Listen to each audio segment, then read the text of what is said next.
Good morning to all of you, my dear student. Pay attention to what I will teach today. Today I will teach movement of substance through plasma membrane. इससे पहले वाले हम lecture में video में plasma membrane के बारे में इसका स्ट्रक्चर और फंक्शन का स्टडी कर चुके हैं। आज हम इस वीडियो में movement of substance through plasma membrane, plasma membrane से सब्सटेंस का मूवमेंट कैसे होता है। हम ऑलरेडी जानते हैं कि प्लाज्मा मेम्ब्रेन क्या है, सेलेक्टिवली परमेएबल मेम्ब्रेन है। तो इस सेलेक्टिवली परमेएबल मेम्ब्रेन से सब्सटेंस का मूवमेंट कैसा होता है। The following mechanism are involved in the movement through the cell membrane or plasma membrane।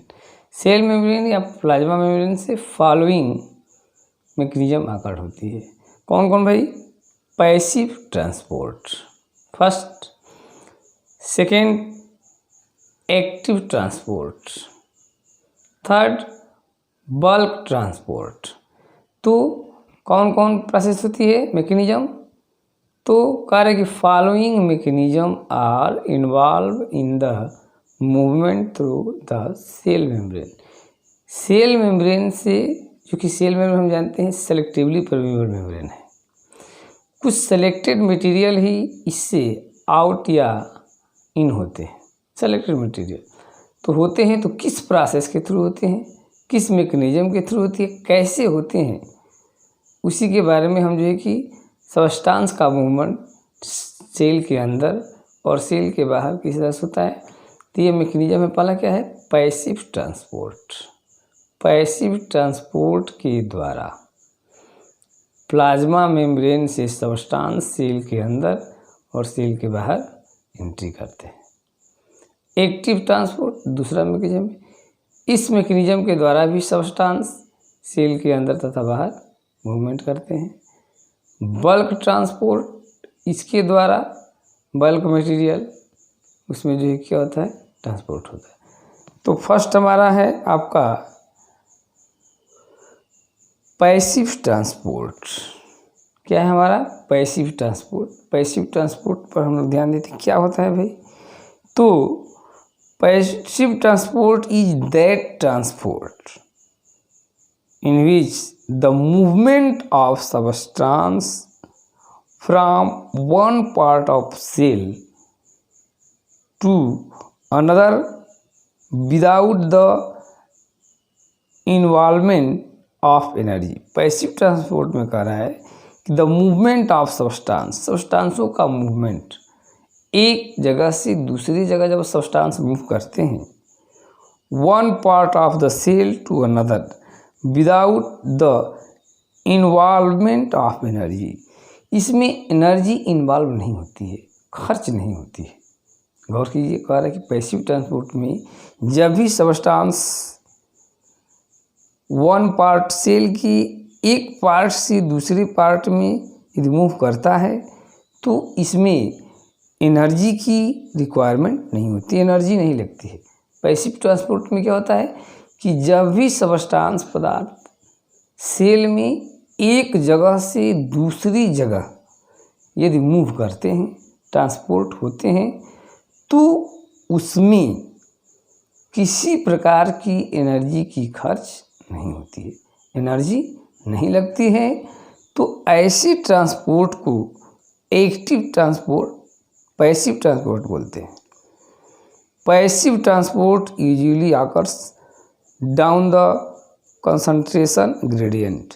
कह रहा है कि ये जब कंसंट्रेशन ग्रेडियंट जिस तरफ कम होता है, डाउन होता है, उस तरफ पदार्थों का पैसिव ट्रांसपोर्ट होता है।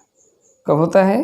कह रहा है कि the passive transport usually occurs down the concentration gradient. किधर होता है? तो जिधर कंसंट्रेशन ग्रेडियंट लो होता है, डाउन होता है, उस तरफ सब्सटेंस मूव करते हैं, तो उसमें पैसिव ट्रांसपोर्ट होता है, एनर्जी की रिक्वायरमेंट नहीं होती है। Molecules like water, gases and ions pass through the plasma membrane by the passive transport. कह रहा है कि पैसिव ट्रांसपोर्ट में कौन कौन से मालिक्यूल्स प्लाज्मा मेम्ब्रेन की क्रॉस करते हैं। तो कह रहा है कि molecules like water, water, gases carbon dioxide, oxygen and ions, ions means K+, Na+, ये आयन जो है कि प्लाज्मा मेम्ब्रेन से through plasma membrane by passive transport, passive transport से ये सब सब्सटेंस प्लाज्मा मेम्ब्रेन से पास होते हैं। और जब पास होते हैं तो पैसिव ट्रांसपोर्ट इसमें एनर्जी की रिक्वायरमेंट नहीं होती है। तो पैसिव ट्रांसपोर्ट में कौन कैसे, वाटर है, इस प्लाज्मा मेम्ब्रेन से पास किया, गैसेस है, आयंस है, तो किसी प्रकार की एनर्जी की रिक्वायरमेंट नहीं होती। So this transport is known as passive transport. Means passive transport में एनर्जी की रिक्वायरमेंट नहीं होती है। Passive transport occurs by two way, passive transport occurred by two, ये दो प्रकार से होता है। पैसिव ट्रांसपोर्ट जब होता है, इस वाटर मालिक्यूल्स, गैस या आयंस प्लाज्मा मेम्ब्रेन से एक पार्ट से दूसरे पार्ट ट्रांसपोर्ट होते हैं, तो इसमें एनर्जी की रिक्वायरमेंट नहीं होती है, ठीक है ना। और ये टू वे, दो तरह से होता है, डिफ्यूजन एंड ऑस्मोसिस, ठीक है ना। कैसे, डिफ्यूजन एंड ऑस्मोसिस के द्वारा। तो भाई अब हम समझेंगे कि डिफ्यूजन क्या है। तो डिफ्यूजन ऐसी प्रोसेस है, the process of movement of substance. Diffusion क्या होता है, the process of movement of substance. अब कौन से सबस्टांस भाई, तो हम लिख सकते हैं ब्रैकेट में सॉलिड, लिक्विड और gas from the region of higher concentration to the region of lower concentration so as spread uniformly in the given space is called diffusion। गौर करते हैं, करें कि डिफ्यूजन क्या है। तो डिफ्यूजन ऐसी प्रोसेस है in which the movement of substance, इसमें सबस्टांस मूव करते हैं। क्या होता है डिफ्यूजन में, सबस्टांस मूव करते हैं। मूवमेंट ऑफ सबस्टांस, कौन कौन से सबस्टांस भाई, ब्रैकेट में लिख सकते हैं हम, solid, liquid, gas from region of higher concentration, जिधर कंसंट्रेशन ज़्यादा होगा, जिधर सबस्टांस गाढ़े कंसंट्रेशन फॉर्म में होंगे उस रीजन से, और सबस्टांस मूव करते हैं रीजन ऑफ लोअर कंसंट्रेशन, जिधर कंसंट्रेशन क्या हो, कम हो, उधर सबस्टांस जाते हैं, ठीक। सो एज स्प्रेड इन, और एक समान हायर टू लोअर जा कर के क्या हो जाते हैं, यूनिफॉर्मली स्प्रेड हो जाते हैं उस स्पेस में। मतलब कि हायर कंसंट्रेशन से लोअर कंसंट्रेशन वाले स्पेस में चले जाते हैं। तो इस प्रोसेस को बोलते हैं हम डिफ्यूजन। गौर करते हैं, करें डिफ्यूजन क्या है भाई।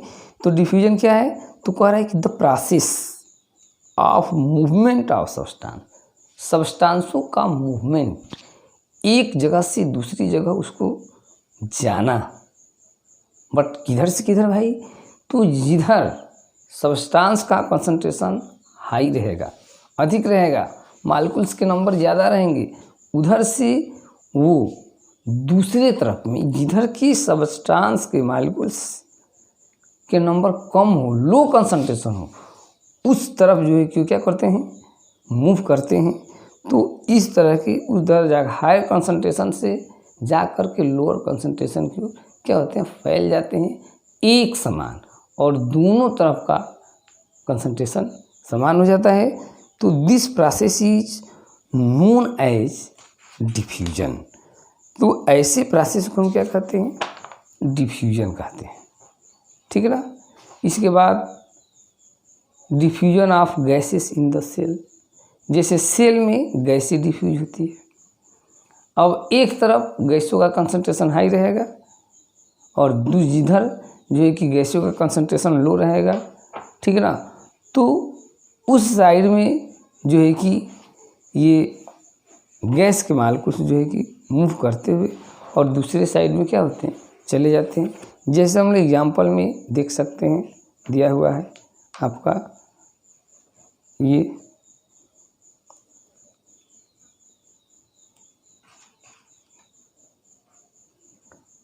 more O2 in water diffusion into the cell। Amoeba cell है, ये दिखा रहा है आपका, इधर अधिक वाटर है और अमीबा सेल में डिफ्यूज हो रहा है, तो less O2 in the cell, O2 use in respiration, respiration में O2 यूज हो रहा है, मोर CO2 इज द सेल। तो ये आपका diffusion out of the cell, less CO2 in water amount the. अब देखिए यहाँ पर, तो इसमें डिफ्यूजन मोर O2 और डिफ्यूज हो रहा है अमीबा सेल के अंदर। अब इधर अधिक जो है कंसंट्रेशन है किसका, CO2 का, तो ये डिफ्यूज होकर के बाहर निकल रहा है। तो diffusion of oxygen, O2 and carbon dioxide across the plasma membrane. तो इसमें आपको दिखा रहा है प्लाज्मा मेम्ब्रेन में, देखिए ये अमीबा का सेल है, बाहर अधिक ऑक्सीजन है कंसंट्रेशन, तो एंट्री कर रहा है इसके अंदर, और इसके अंदर अधिक कार्बन डाइऑक्साइड कंसंट्रेशन है तो बाहर निकल। तो this process is known as diffusion, ठीक है ना। अब अपने ओरिजिनल टॉपिक पर हम लोग आते हैं। हमारा ओरिजिनल टॉपिक है दूसरा ऑस्मोसिस। अब हमें ये टेंशन है कि ऑस्मोसिस क्या है, ठीक है ना। ऑस्मोसिस क्या है तो गौर करेंगे, तो osmosis is the process, osmosis ऐसा प्रोसेस है जिसमें water molecules can diffuse easily through selectively permeable membrane along concentration gradient। कह रहा है कि ऑस्मोसिस ऐसी प्रोसेस है जिसमें कि केवल वाटर मॉलिक्यूल्स मूव करते हैं। देखिए डिफ्यूजन में कोई भी substance higher to lower move करता है, कोई भी सबस्टांस, बट ऑस्मोसिस में water molecules can diffuse through a selectively permeable membrane. अब इसमें जो है कि ऑस्मोसिस में क्या होता है कि केवल वाटर के मॉलिक्यूल्स वो भी डिफ्यूज होते हैं किसके थ्रू, सेलेक्टिवली परमिएबल मेम्ब्रेन से। सेलेक्टिवली परमिएबल मेम्ब्रेन से means plasma membrane selectively permeable membrane है, और उस सेलेक्टिवली परमिएबल मेम्ब्रेन से केवल वाटर मॉलिक्यूल्स क्या करते हैं, डिफ्यूज होते हैं, पास होते हैं, ठीक है ना। गौर करना है डिफ्यूजन में कि कोई भी substance higher concentration to lower concentration move करता है, बट ऑस्मोसिस एक स्पेशल टाइप की प्रोसेस है जिसमें कि केवल वाटर के मॉलिक्यूल्स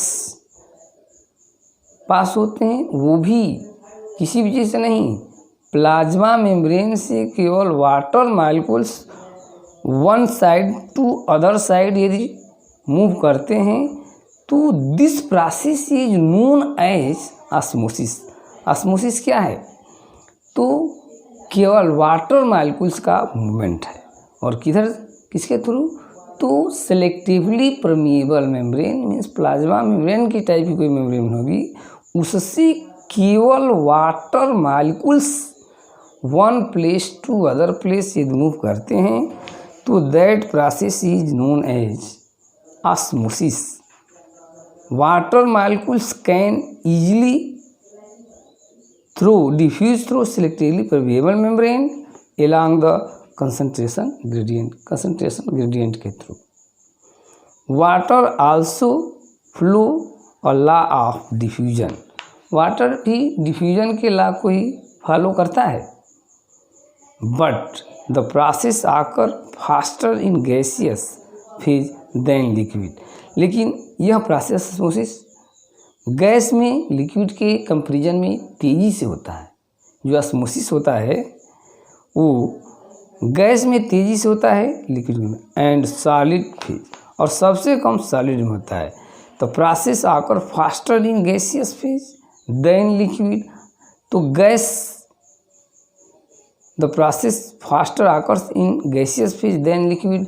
तो लिक्विड के कंपेरिजन में गैस में ऑस्मोसिस सबसे अधिक होता है, और लिक्विड से सॉलिड के कंपेरिजन में लिक्विड में अधिक होता है। The movement of water molecules, केवल वाटर मालिक्यूल्स ही मूव करते हैं through a selectively permeable membrane. किससे?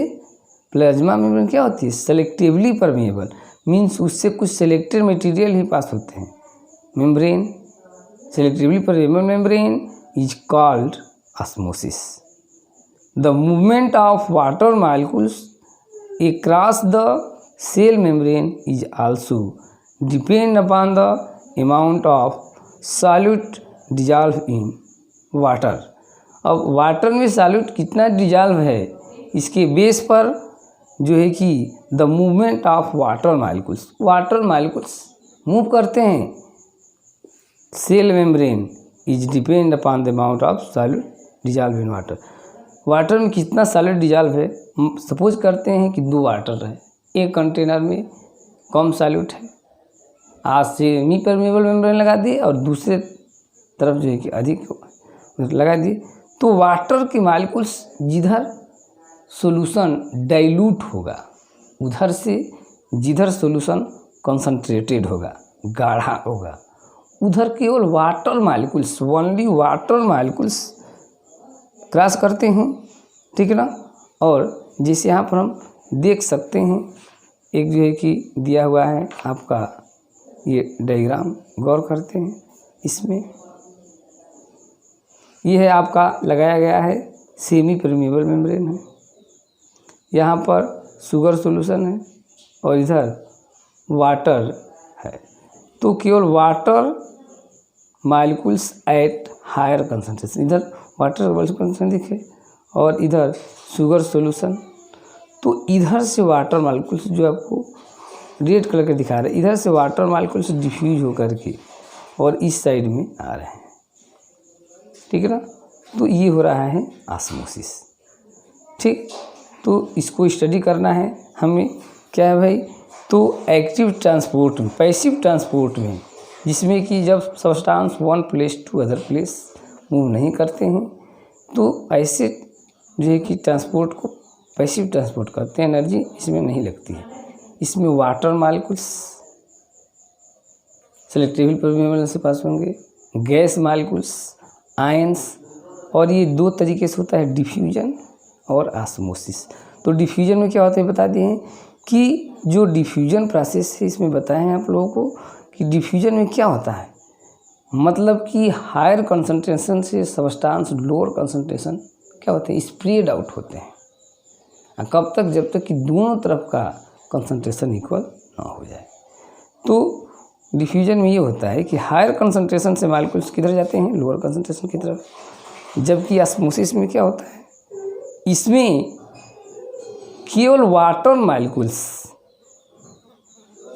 सेलेक्टिवली परमेबल मेम्ब्रेन से क्रॉस करते हैं, और जिधर वाटर मालिक्यूल्स का कंसंट्रेशन हायर होता है उधर से, और जिधर वाटर मालिक्यूल्स का कंसंट्रेशन कम होता है उधर मूव करते हैं।